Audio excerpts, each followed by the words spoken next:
बिस्मिल्लाहिर्रहमानिर्रहीम अस्सलाम वालेकुम। दिस इज़ डॉक्टर मोहम्मद सारम और इस वीडियो में आज बात होगी कि वेट लॉस से आपको नुकसानात कैसे होंगे, वेट लॉस आपने करना कैसे है और कौन सी चीज़ों को आपने इग्नोर करना है। तो इन्हीं सारी चीज़ों पे बात करेंगे।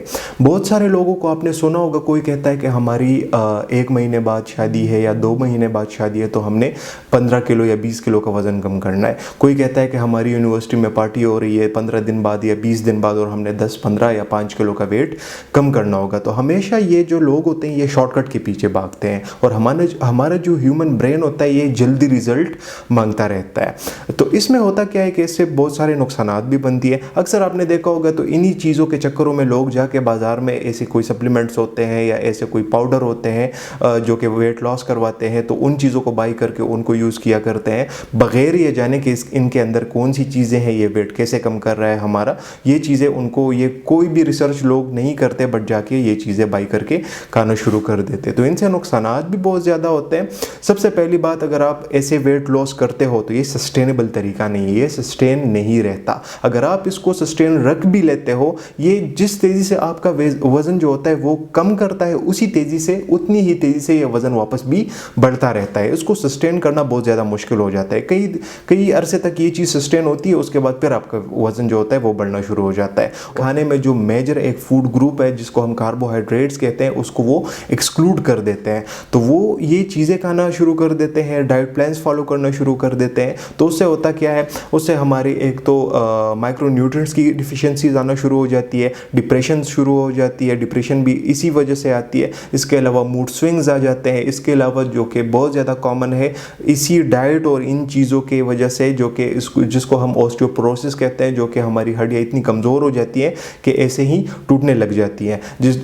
बहुत सारे लोग आपने देखे होंगे जिनको हिप रिप्लेसमेंट सर्जरीज करवानी पड़ती है, हिप उनका फ्रैक्चर हो जाता है वगैरह वगैरह। तो ये चीज़ें लोग फॉलो करते हैं और इसकी वजह से फिर ये बीमारियां उनके अंदर ट्रैवल करना शुरू कर देती हैं। अच्छा, मैं आपको कुछ चीज़ें ऐसे बताऊंगा कि आप अपना वज़न तो कम भी कर सकते हैं और उसके मतलब सस्टेनेबल तरीके से कम कर सकते हैं, जो कि आपका वज़न कम होगा तो उसी जगह पे रहेगा भी। और आपका माइंडसेट, सबसे पहली बात तो यह कि आपने अपना माइंडसेट चेंज करना होगा। आपने स्लो एंड स्टीडी तरीका अपनाना होगा, आपने शॉर्टकट नहीं अपनाने होंगे, तब जाके आपका हेल्दी वे से वेट जो होगा वो कम होता जाएगा। सबसे पहली बात तो उसमें यह है कि आपने बेकरी आइटम्स जो कि रिफाइंड कार्बोहाइड्रेट से बनी हुई होती हैं वो आपने बिल्कुल भी नहीं खाने। आपने उसको अपने डाइट से एक्सक्लूड कर देना है। उनमें बिस्किट्स आ जाते हैं, पेस्ट्रीज आ जाती हैं, केक्स आ जाती हैं, बेकरी तकरीबन हर आइटम आ जाती है, टोस्ट आ जाती हैं, ब्रेड्स आ जाती हैं। तो इन चीज़ों को अपने डाइट से निकालें। अच्छा, इसके अलावा आपने ये करना होगा कि आपने रात का खाना जो है आपने वो जल्द अज जल्द खाना है।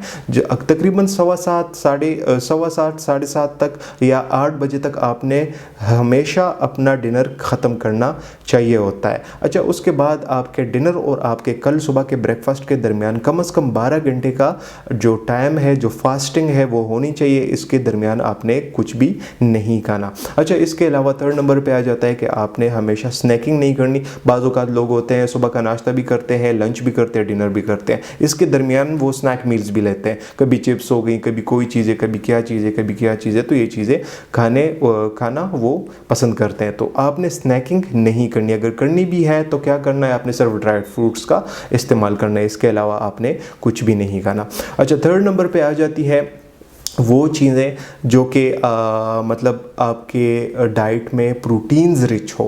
आपने उन चीज़ों को अपने डाइट में अंदर लेके आना है जो कि प्रोटीन जिनमें ज़्यादा हो, जैसे कि चिकपीज़ हो गई, चने हो गई, दालें हो गई, मुर्ग़ का गोश्त हो गया, बीफ गोश्त हो गया, मटन हो गया।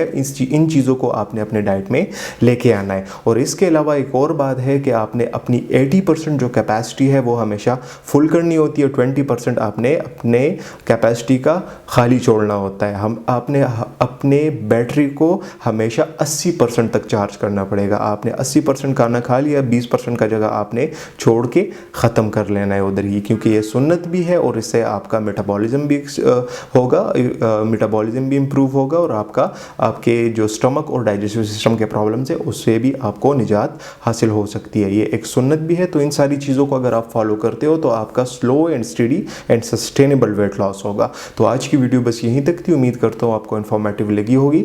चैनल पर विजिट करने का बहुत बहुत शुक्रिया। See you in the next one. अल्लाह हाफ़िज़।